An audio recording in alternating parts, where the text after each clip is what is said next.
Welcome friends, welcome my YouTube channel. तो आज का हमारा टॉपिक है नेफ्राइटिस। तो नेफ्राइटिस के बारे में आज देखेंगे। First definition, nephritis is a inflammation of the kidneys which can impair their ability to filter waste and excess fluid from the blood.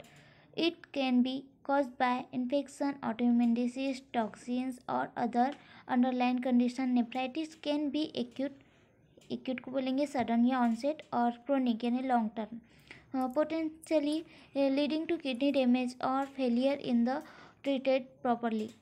जो नेफ्राइटिस रहता है वो नेफ्राइटिस यानी नेफ्रॉन कहाँ प्रेजेंट होता है? किडनी में।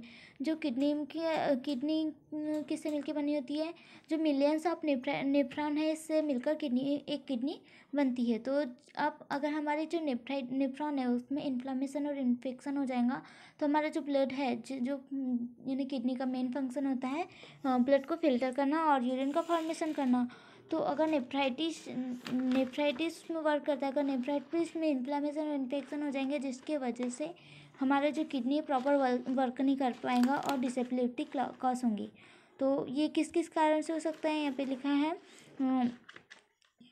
That can be caused by infection. अगर नेफ्रॉन में इन्फेक्शन हो गया, हमारी किडनी में इन्फेक्शन हो गया है, उस कंडीशन में भी ये कॉज हो सकता है। ऑटोइम्यून डिसीज, अगर हमारी जो हमारी बॉडी की जो सेल है वो खुद को ही डैमेज कर रही है, खुद ही सेल को डैमेज कर रही है, उस कंडीशन में भी कॉज हो सकता है। कोई टॉक्सिन की वजह से कॉज हो सकता है, या फिर अंडरलाइन कंडीशन से भी कॉज हो सकता है। Then there are acute and chronic, यानी ये सडन ऑनसेट भी हो सकता है, या फिर लॉन्ग टर्म के लिए भी हो सकता है।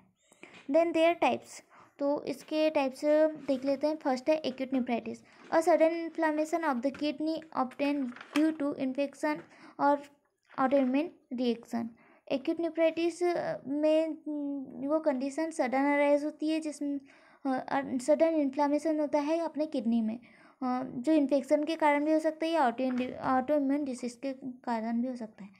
देन क्रोनिक नेफ्राइटिस एक लॉन्ग टर्म कंडीशन होती है, जिसमें डैमेज करता है किडनी को, यानी ये थोड़ा ज़्यादा टाइम के लिए करता है, लॉन्ग टर्म कंडीशन नहीं है। फिर ग्लोमेरुलर नेफ्राइटिस, जिसमें इन्फ्लामेशन ऑफ द ग्लोमेरुलाई, जो नेफ्रॉन है, मेन फंक्शन हमारी जो किडनी है उसमें ब्लड को फिल्टर करने का काम मेन जो ऑर्गन होता है वो ग्लोमेरुलाई करती है। अगर ग्लोमेरुलाई में इन्फेक्शन कॉज हो जाएगा, जिसकी वजह से वहाँ पे जो ब्लड है वो प्रॉपर फिल्टर नहीं हो पाएगा, तो उस कंडीशन में जब हमारे जो ग्लोमेरुलाई है उसमें इन्फ्लामेशन और इन्फेक्शन हो जाएगा, उसे हम ग्लोमेरुलर नेफ्राइटिस बोलेंगे। इस कंडीशन में हमारी जो ब्लड है वो प्रॉपर फिल्टर नहीं हो पाएगा। देन है interstitial nephritis, inflammation of the space between kidney tubules, usually due to infection of medication.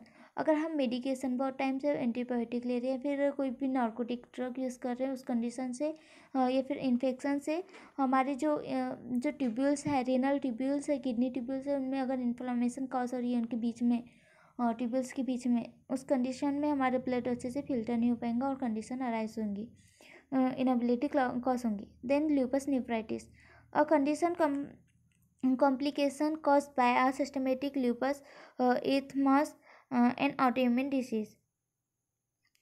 ये ल्यूपस में होता है। ल्यूपस में ये कंडीशन कॉज होती है जिसमें इन्फ्लामेशन और इन्फेक्शन हो जाता है।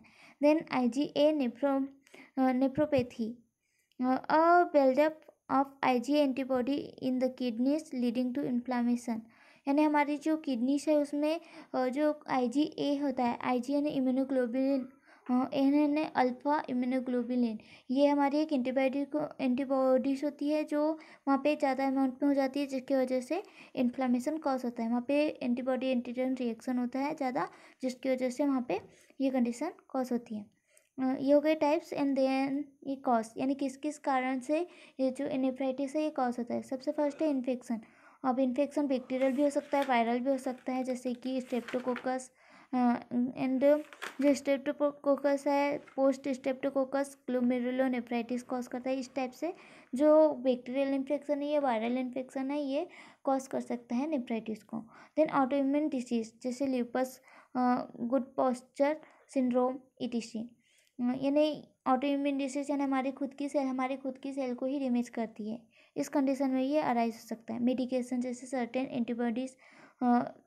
एंटीबॉडीज यूज़ करते हैं या अदर ड्रग यूज़ करते हैं, यानी हम रेगुलर अगर उसे लेते हैं जिसकी वजह से हमारी इम्यून पावर लो होती है, जिसकी वजह से भी ये इन्फेक्शन कॉज सकता है। इन्फेक्शन अगर हमारी किडनी में कॉज हुआ है जिसकी वजह से, तो नेफ्राइटिस होने के ज़्यादा से ज़्यादा चांसेस होते हैं। Then toxins, exposure of heavy metals, chemicals और ड्रग एब्यूज। अगर ड्रग एब्यूज कर रही है, फिर हेवी मेटल के कांटेक्ट में आ रहे हैं, केमिकल्स कांटेक्ट में आ रहे हैं, इस कंडीशन में भी नेफ्राइटिस कॉज हो सकता है। देन है जेनेटिक फैक्टर। जेनेटिक यानी पेरेंट्स से हमारे चाइल्ड में जेनेटिकली कॉज होता है, हेरिडिटरी कॉज होता है। इस कंडीशन में भी हम यानी जेनेटिकली ये कॉज हो सकता है। देन है सिम्टम्स, यानी जो जब किसी को नेफ्राइटिस होता है तो उसमें कौन कौन से सिम्टम्स अराइज होते हैं। सबसे फर्स्ट है ब्लड इन यूरिन, हिमेचुरिया जिसे बोलते हैं, यूरिन में ब्लड का आना। देन प्रोटीनिचुरिया, यानी कि यूरिन में प्रोटीन का आना। देन है swelling in face, leg and feet, यानी एडिमा, यानी हमारे जो लेग्स है, फेस है और फीट, हमारे पैरों में स्वेलिंग देखने को मिलेंगी, सूजन देखने को मिलेंगी। एंड हमारा जो ब्लड प्रेशर है वो हाई हो जाएगा, हाइपर टेंशन। देन नेक्स्ट है फटीग एंड वीकनेस। जब हमारी बॉडी में इन्फेक्शन होगा तो हमारी बॉडी रिएक्ट करेंगी, जिसमें हमारा जो बॉडी है वो थकान महसूस करेंगी, वीक फील करेंगी, weakness. Then decrease urine output, हमारी जो यूरिन है वो बहुत कम होंगी और ऊपर से वो येलोइश कलर की होंगी। एंड उसमें फाउल स्मेल आएंगी। देन फीवर तो मेन कॉज है इन्फेक्शन को जो साइन करता है, फीवर भी इसमें अराइज होगा। देन डायग्नोसिस, हम इसे कैसे चेक कर सकते हैं कि ये नेफ्राइटिस कॉज हुआ है। तो सबसे पहले यूरिन एनालिसिस करेंगे, जैसे checks for blood protein and infection. Then blood test, major kidney function test, creatinine, अगर क्रिएटिनिन ज़्यादा अमाउंट में आ रहा है तो ये भी कंडीशन ये बताती है कि नेफ्राइटिस कॉज हुआ है। देन इमेजिंग, यानी जैसे ultrasound, CT scan detect kidney abnormalities, ये किडनी के एबनॉर्मलिटीज़ को डिटेक्ट करता है। एंड किडनी बायोप्सी में हमारे जो किडनी है उसमें एक नीडल को इंसर्ट करते हैं, जिससे वहाँ से एक थोड़ा सा टिश्यू को वहाँ से निकालते हैं और टिश्यू को एग्जामिन करते हैं कि वहाँ पे कोई इन्फेक्शन कॉज तो नहीं हुआ। देन माइक्रोस्कोप की हेल्प से ये चेक करते हैं। देन ट्रीटमेंट, इसका ट्रीटमेंट किस टाइप से किया कर सकते हैं, जैसे antibiotics if cause bacterial infection. अगर हमारा जो अगर नेफ्राइटिस बैक्टीरिया के कारण कॉज हुआ है तो उन्हें एंटीबायोटिक्स प्रोवाइड करेंगे। Anti inflammatory drug, steroid to reduce inflammation cause होता है तो एंटी इन्फ्लामेटरी ड्रग प्रोवाइड करेंगे। And immunosuppression for autoimmune related nephritis, autoimmune related nephritis, अगर जो नेफ्राइटिस है वो ऑटोइम्यून कंडीशन के कारण कॉज हो रहा है, ऑटोइम्यून इन्फेक्शन के कारण कॉज हो रहा है, तो उसमें इम्यूनोसप्रेसेंट मेडिकेशन प्रोवाइड करेंगे। And diuretic to reduce fluid retention and swelling को रिड्यूस करेंगे और फ्लूइड रिटेंशन को रिड्यूस करने के लिए हम डायूरेटिक देंगे। Then blood pressure medication inhibit the ARS production kidney, blood pressure को मेंटेन करने के लिए हम ये प्रोवाइड करेंगे blood pressure medication. Then dialysis if kidney function is severely impaired, अगर जो यूरिन आउटपुट है वो ज़्यादा नहीं हो पा रहा है जिसकी वजह से उनकी जो बॉडी है वो बहुत स्वेल हो जाती है, उनकी एसिड बेस बैलेंस एबनॉर्मल हो जाते हैं जिस कंडीशन में, और उनका जो पेट है वो फूला फूला लगने लगता है। इस कंडीशन में जब यूरिन आउटपुट ज़्यादा नहीं होता, यूरिन नहीं हो पाती ज़्यादा, तो इस कंडीशन में डायलिसिस प्रोवाइड करते हैं। देन लाइफ स्टाइल चेंजेस, लो सोडियम डाइट, यानी यानी उनको बोलना है कि खाने में नमक कम ले।